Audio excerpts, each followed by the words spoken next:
और कार्य करने की क्षमता है।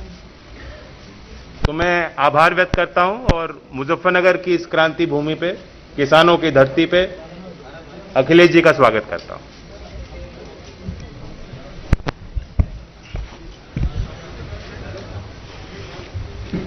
मैं सबसे पहले जयंत चौधरी जी और इसके साथ साथ मैं अपनी प्रेस के जितने भी साथी यहां उपस्थित हैं, मैं इस विलंब के लिए आप लोगों से क्षमा मांगता हूं।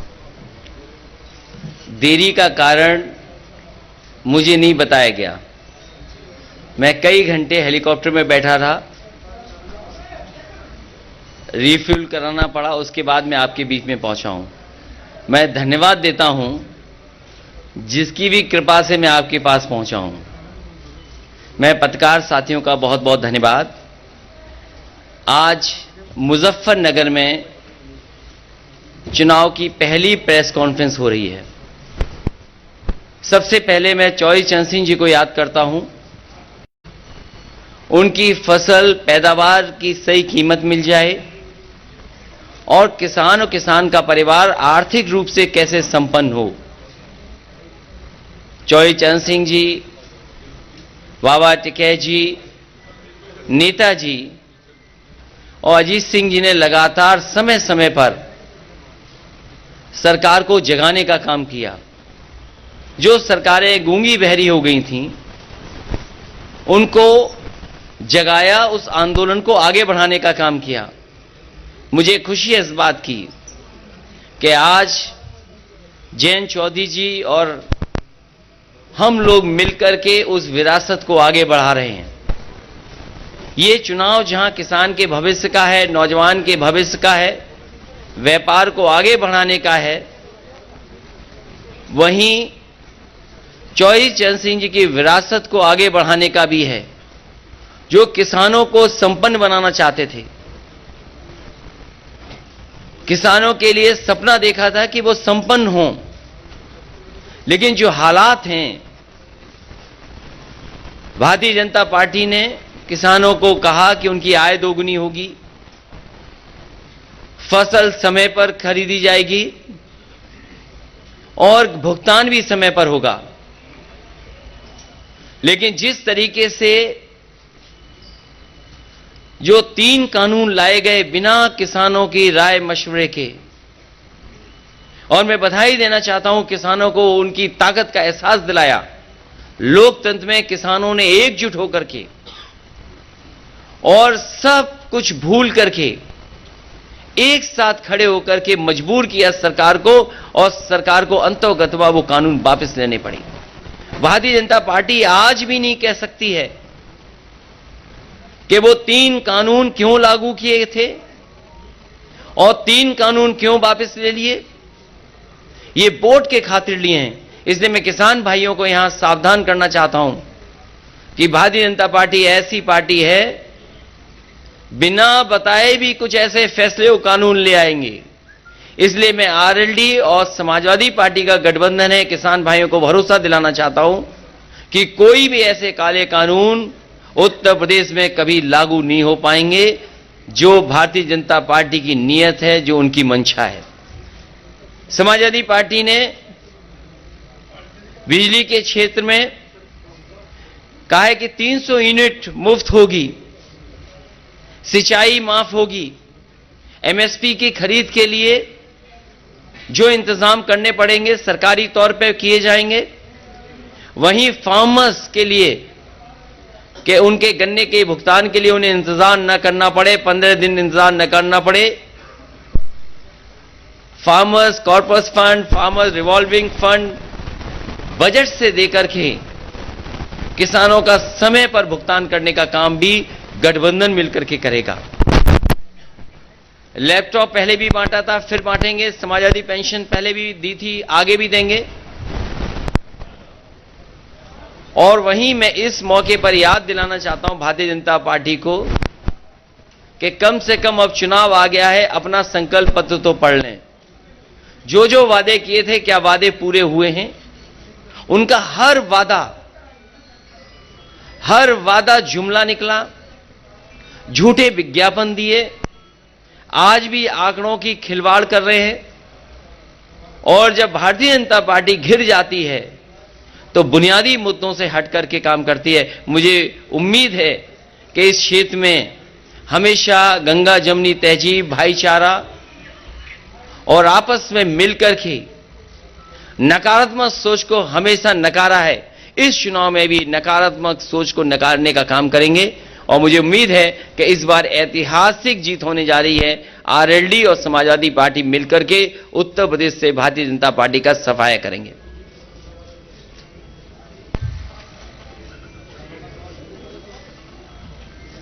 स्टोरी को क्या नाम देंगे? पहले तो यूपी के लड़के थे, बबुआ भतीजे थे, अब इस स्टोरी को क्या नाम देंगे? ये दोनों किसानों के बेटे हैं, किसानों के हक के लिए आखिरी वक्त तक लड़ेंगे, और इसीलिए मैं जेब में एक पोटली लेके चलता हूं, लाल टोपी और लाल पोटली। ये अन्नदाता के पक्ष में हराने के लिए, उन्हें भगाने के लिए अन्न संकल्प लेकर के चलता हूं। मैं तो कहूंगा पत्रकार साथियों, अगर आप में भी कोई लेना चाहे तो अन्न संकल्प ले सकता है। हम सब तो ले चुके हैं, ले लिया। अन्न संकल्प ले लिया हमारे अध्यक्ष और सब लोगों ने।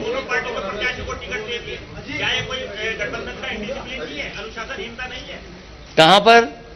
मार्च में दे दिया आपने, बिजनौर में आपने और दोनों ने। ये हम दोनों बैठ करके तय कर लेंगे। ये कब तय होगा? बहुत जल्दी, कुछ आज तय हो जाएगा, कुछ कल तय हो, कल तक आप देखेंगे सब तय हो जाएगा। लगातार एक सवाल उठ रहा है, हर एक कार्यकर्ता से मैं भी क्या मुस्लिम राजनीति को हाशिए पर रखा गया, किसी भी मुस्लिम प्रत्याशी को टिकट नहीं दिया गया, ये क्या सोचते हैं? ये गंगा जमुनी तहजीब है, गंगा जमुनी संस्कृति को मिल करके आगे बढ़ाने का काम कर रहे हैं। नेगेटिव पॉलिटिक्स को खत्म कर रहे हैं, नकारात्मक पॉलिटिक्स को खत्म कर रहे हैं, और समाजवादी पार्टी आरएलडी मिलकर के, यहां सवाल ये नहीं किसको टिकट मिला किसको नहीं मिला, हम दोनों मिलकर के किसानों के हक और सम्मान के लिए लगातार आगे बढ़ते रहेंगे, लगातार संघर्ष का रास्ता अपनाएंगे। सवाल यह है कि पिछले एक सप्ताह से मुजफ्फरनगर में 2013 की वीडियो मैनिपुलेटिव करके और मनगढ़ंत बनाकर वायरल की जा रही है। बीजेपी के लीडर भी जब इलाके में जाते हैं तो वही बात याद दोहराते हैं, उनके बड़े लीडर भी ये कर रहे हैं। तो क्या मौलिकता के आधार पर विकास के मुद्दे पर भारतीय जनता पार्टी बहस से बच रही है? भारतीय जनता पार्टी अभी भी पुराने ही मुद्दे उठा रही है, उनके नेता पुराने ही सवाल उठा। कब भारतीय जनता पार्टी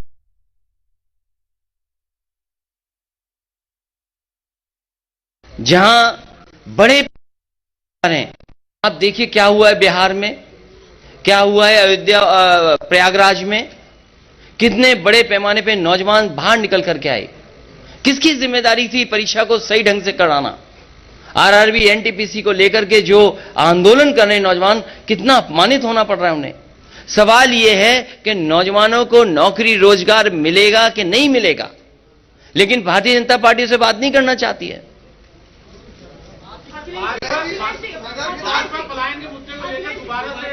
इस बार भारतीय जनता पार्टी का राजनीतिक पलायन होगा, और आपने देखा नहीं हमारे बाबा मुख्यमंत्री का कैसा पलायन हुआ है।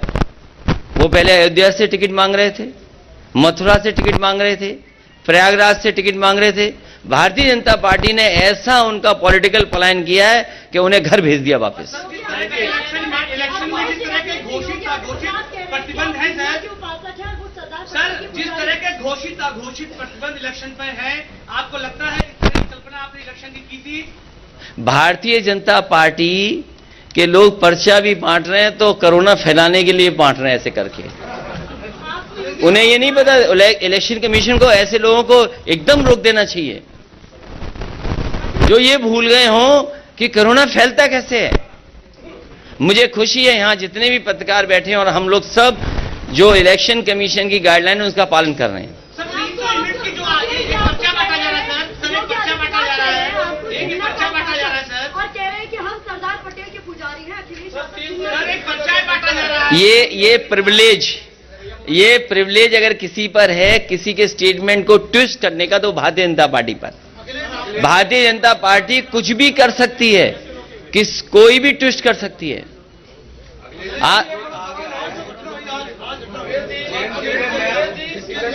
ये तो क्योंकि विभाग मेरे पास नहीं है, विभाग तो केंद्र सरकार के पास है, वही बता सकते हैं। सदर विधानसभा से 2 बार आपने चुनाव लड़ चुके हैं गौरव स्वरूप, आज उनके भाई जो है पंडित स्वरूप को आपने टिकट दिया है, उनके भाई आज जो है उसमें शामिल हो गए भाजपा में, तो क्या कहेंगे आप? चुनाव से पहले बहुत सारे लोग जाते और आते हैं जिन पर व्यापक समर्थन था, जिनके पास व्यापक जन समर्थन, जनता खड़ी थी साथ, वो देखिए समाजवादियों के साथ आए कि नहीं आए। अभी तक उसकी भरपाई भारतीय जनता पार्टी नहीं कर पाई। और भाइयों को तो लड़ाते रहते हैं। हाँ। किसकी?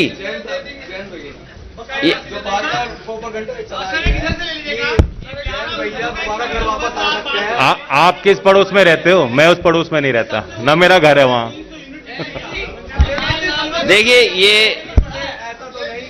देखिए पर्चे पर समाजवादी पार्टी ने बहुत सोच समझ करके और जो एक्सपर्ट हैं, जो जानकार हैं, उनसे राय मशवरा कर करके ये फैसला लिया है कि घरेलू बिजली और आम लोगों के लिए 300 यूनिट फ्री बिजली समाजवादी सरकार और आरएलडी के गठबंधन की सरकार बनने के बाद फैसला लेगी। और मैं इसलिए कह रहा हूं कि आप सब लोग जानते होंगे, 4.5 साल से मुख्यमंत्री जी के आपने स्टेटमेंट सुने होंगे, लेकिन मुख्यमंत्री जी ने कभी भी बिजली के कारखाने का नाम नहीं लिया होगा। भारतीय जनता पार्टी की सरकार में अगर वो कारखाने बन गए होते तो आज उत्तर प्रदेश में इतने महंगे बिजली के बिल नहीं देने पड़ते। इसलिए सिंचाई माफ और 300 यूनिट माफ होगी, फ्री मिलेगी, बिल नहीं आएगा। और इसलिए कर सकते हैं क्योंकि जो सरकार को बिजली मिलती है वो सस्ती है। मैं याद दिलाना चाहता हूं केवल एक बिजली के कारखाने का जो नेताजी के समय पर उत्तराखंड में श्रीनगर में लगा था, आज भी उसकी बिजली सबसे सस्ती है। जो एनटीपीसी से पुरानी बिजली उत्तर प्रदेश को मिलती है वो भी बहुत सस्ती हैं। लेकिन भारतीय जनता पार्टी की 2 बार सरकार बन गई, उसके बावजूद भी बिजली का कोटा उत्तर प्रदेश का नहीं बढ़ाया। और जैसे ही समाजवादी पार्टी ने तय किया कि 300 यूनिट फ्री मिलेगी, भारतीय जनता पार्टी ने कहा हम भी बिल आधा करेंगे। तो हम भारतीय जनता पार्टी से कहेंगे कि अगर आज आधा बिल कर रहे हो तो आपने 4.5 साल क्यों वसूला पैसा? क्या आप जनता का पैसा वापस करोगे? और बिजली के कारखाने का नाम अगर एक बार भी सुना हो मुख्यमंत्री के मुंह से तो बता दो, 3x660 super critical thermal plant. वो अभी तक 4.5 साल में बिजली के कारखाने का नाम नहीं रट पाए। 3x660 super critical thermal plant.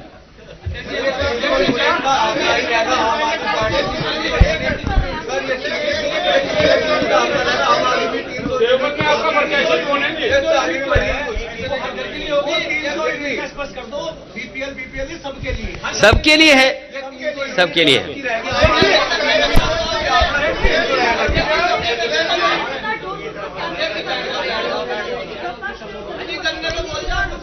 गन्ने का भुगतान 15 दिन के अंदर होगा और किसान को कभी भी 15 दिन से ज्यादा इंतजार नहीं करना पड़ेगा। कई बार पार्टियों ने ये वादे किए हैं, लेकिन समाजवादी पार्टी ने, अगर आपको याद होगा, जिस समय कारखानों को संकट से गुजरना पड़ रहा था, उस समय पहली बार 2000 करोड़ बजट से पैसा देकर के किसानों का भुगतान कराया था। इसीलिए मैंने कहा कि फार्मर्स कॉर्पस फंड अगर बनाना पड़ेगा तो बजट से फार्मर्स के लिए कॉर्पस फंड बनाया जाएगा, जिससे किसान को इंतजार न करना पड़े, किसान को चीनी मिल के सामने धरना न देना पड़े।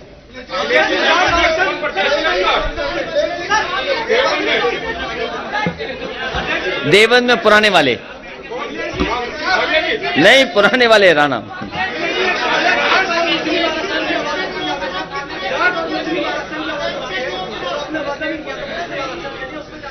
देखिए ये बड़े सवाल हैं, आरक्षण वाले बड़े सवाल हैं। मूल भावना से नहीं खिलवाड़ होनी है। और जिस समय समाजवादी सरकार थी तो लाभकारी योजनाओं में भी हर वर्ग के लोगों को आबादी के हिसाब से देने का प्रयास किया गया था।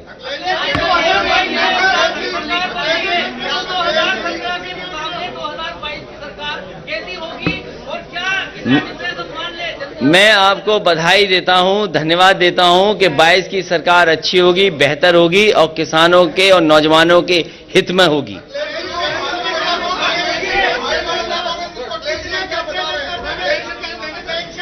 हाँ, मैं आपसे बहुत जिम्मेदारी के साथ ये कि जैसे ही समाजवादी पार्टी कोई अच्छा काम तय करती है या अच्छे काम के लिए फैसला लेती है जनता के लिए, उसी समय मुख्यमंत्री जी की भाषा बदल जाती है। पुरानी पेंशन बहाल होगी और उसके लिए बाकायदा पूरा तैयारी के साथ मैंने लखनऊ में भी प्रेस के सामने कहा कि जो फाइनेंशियल एक्सपर्ट्स हैं और जो वित्त विभाग में बहुत अनुभव के साथ पहले से काम कर रहे हैं और कुछ लोग जो रिटायर हो गए हैं और कर्मचारी जितने भी उनके संगठन हैं, उनसे समय समय पर बात हुई है, उनसे और वित्त विभाग के जो रिटायर्ड अधिकारी हैं, एक्सपर्ट, उनके बीच में बातचीत के बाद ही फैसला लिया है कि पुरानी पेंशन बहाल होगी और उसके लिए अगर बजट से भी पैसा कॉर्पस फंड के लिए देना पड़ेगा तो सरकार में दिया जाएगा।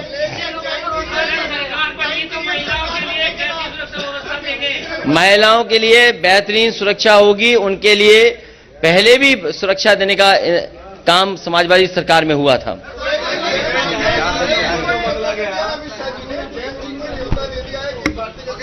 अरे उनका न्योता कौन स्वीकार कर रहा है? और सोचो हालात कैसे हैं। देखिए उनके हालात कैसे हैं, हालात कैसे उनके, सोचो न्योता देना पड़ रहा है। और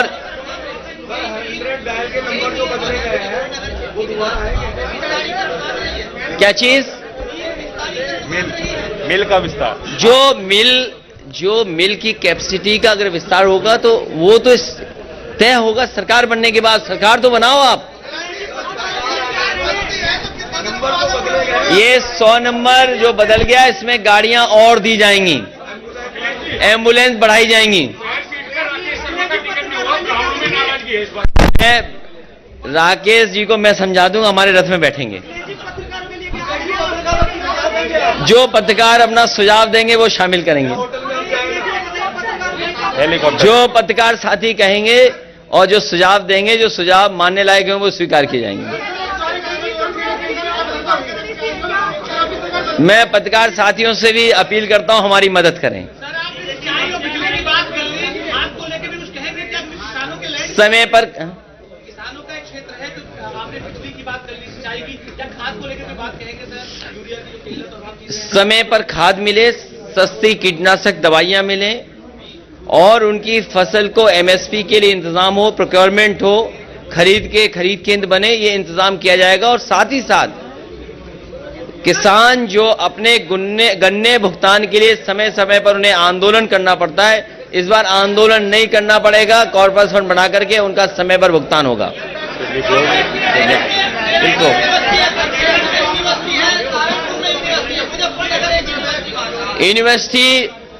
यूनिवर्सिटी बनाने में केवल वाइस चांसलर अपॉइंटमेंट करना होता है। आप जहां कहोगे वहां अपॉइंट कर देंगे। आप यूनिवर्सिटी कॉलेज के लिए कोई प्रस्ताव लाएगा, उसको सहमति देंगे। अगर कोई प्राइवेट यूनिवर्सिटी भी खोलना चाहेगा तो सहयोग करेंगे, सरकारी खोलना चाहेगा तो उसमें मदद करेंगे। बना दी जाएगी। मैं जो हमारे पत्रकार साथी कहते हैं यूनिवर्सिटी बननी चाहिए, यूनिवर्सिटी बना देंगे। एम्स हमारे हाथ में नहीं है, लेकिन अगर ये एक महत्वपूर्ण बात है कि जो अस्पताल को लेकर के कह रहे हैं कि बड़ा मेडिकल कॉलेज हो, ये किया जा सकता है कि एम्स के लिए प्रस्ताव भेज देंगे और एम्स के लिए जो जो समाजवादी सरकार में केंद्र सरकार चाहेगी वो सब सहूलियत दी जाएंगी। और मुझे खुशी है इस बात की कि जितने भी एम्स उत्तर प्रदेश में अभी तक खुले हैं, दोनों एम्स में जमीन समाजवादी सरकार ने ही दी है। तो अगर आने वाले समय में अस्पताल के लिए, बड़े एम्स के लिए जो भी केंद्र सरकार चाहेगी वो समाजवादी सरकार में उपलब्ध करा करके यहां भी उस तरह की सुविधा मिले, उस दिशा में काम करेंगे। मैं ये बड़ा सवाल है। आपने ट्वीट करके ये बताया कि भाजपा के शीर्ष नेता आए, इसकी वजह से आपको वो भाजपा नहीं, मैंने ये नहीं कहा। मैंने कहा कि कुछ देर पहले भारतीय जनता पार्टी के नेता फ्लाई करके गए।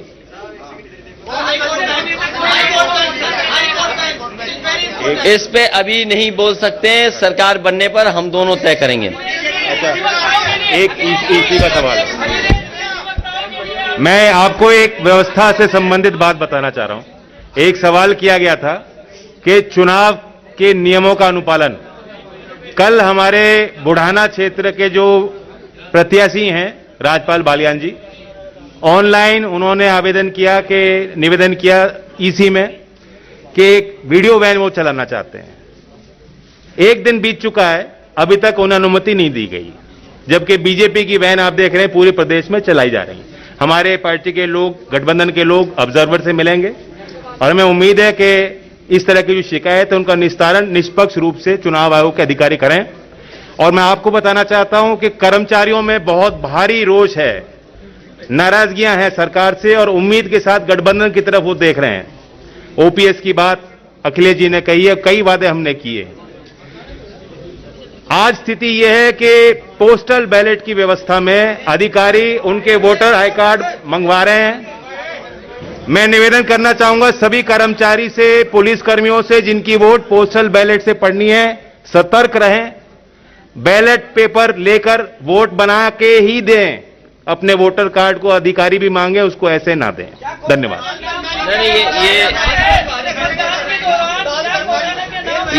ये जयंत चौधरी जी ने ठीक बात कही है कि उत्तर प्रदेश के अधिकारियों को लगाया गया है कि वो दबाव बना करके और उनके वोटर आईडी ले लें या आधार कार्ड ले लें। और हो सकता है जिस तरीके से जिला पंचायत में अधिकारियों ने मन मर्जी से वोट दिलवाए थे, इसमें भी लोगों पर दबाव बना रहे हैं। हम भी लिख करके चुनाव आयोग को इस बात को देंगे। मैं इसके साथ साथ जो आरएलडी और समाजवादी पार्टी के प्रत्याशी हैं, मैं आपके माध्यम से यहां की जनता से अपील करना चाहता हूं कि समाजवादी पार्टी और आरएलडी के जो प्रत्याशी हैं उनको भारी बहुमत से जिताने का काम करें। चरथावल से पंकज मलिक जी चुनाव लड़ रहे हैं, बुढ़ाना से राजपाल बालियान चुनाव लड़ रहे हैं, पुरकाजी से अनिल कुमार चुनाव लड़ रहे हैं, मुजफ्फरनगर शहर से सौरभ स्वरूप चुनाव लड़ रहे हैं, मीरापुर से चंदन चौहान चुनाव लड़ रहे हैं, खतौली से राजपाल सैनी जी चुनाव लड़ रहे हैं। मुझे उम्मीद है कि यहाँ की जनता हमारा और जयंत चौधरी जी की दोनों की अपील पर इनको भारी बहुमत से जिताने का काम करेंगे। जो जो वादे हम लोगों ने मिलकर के किए हैं उन वादों को पूरा करने का काम हम लोग करेंगे।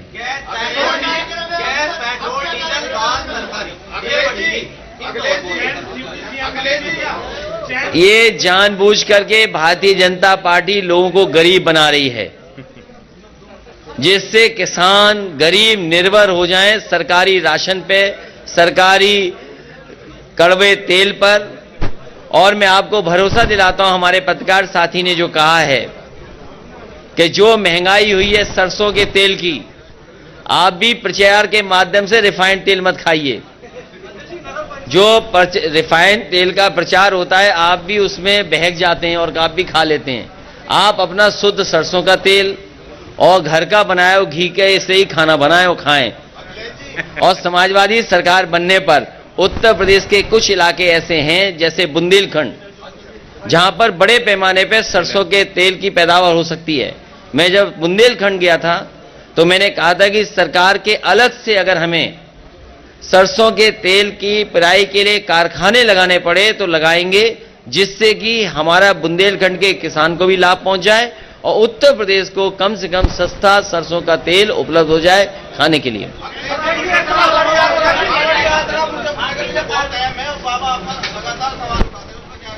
बाबा जी कुछ जानते नहीं हैं।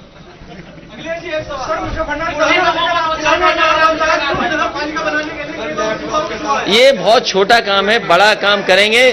मैंने पिछली बार भी कहा था जब आरएलडी और समाजवादी पार्टी के कैराना का चुनाव जीते थे और मैं सहारनपुर आया था, तब भी मैंने कहा था कि कम से कम इस हिस्से को एक्सप्रेस वे से जोड़ा जाएगा, जिससे कि लखनऊ पहुंचने में आपको कम समय में पहुंचा जा सके। भारतीय जनता पार्टी का तो गंगा एक्सप्रेस वे कब बनेगा कोई नहीं जानता, लेकिन इस हिस्से को जोड़ने के लिए अगर नया ग्रीनफील्ड एक्सप्रेस वे बनाना पड़ेगा तो समाजवादी पार्टी और आरएलडी दोनों मिलकर के एक ग्रीनफील्ड एक्सप्रेस वे बनाएंगे, जिससे कि लखनऊ पहुंचना आसान हो जाए। एक सवाल, जब गृह मंत्री अमित शाह आए और किराना की सड़कों पे घूमे तो उन्होंने बार-बार एक मुद्दा उठाया कि हमने 5 सालों में सुरक्षा व्यवस्था में बहुत आमूल परिवर्तन किए। जो रंगदारी थी, जो गुंडागर्दी थी, उसको खत्म किया। जाहिर तौर पर निशाना अपनी सरकार पर था, पूरी वर्षी सरकार। मैं ये कह सकता हूं कि जिस विभाग के वो मंत्री हैं, उस विभाग के आंकड़े उनको पलट करके देखना चाहिए, और जब उसके आंकड़े देखेंगे तो पाएंगे कि सबसे खराब कानून व्यवस्था में अगर कोई प्रदेश है तो उत्तर प्रदेश है, और वहीं बड़े पैमाने पर भेदभाव हुआ है।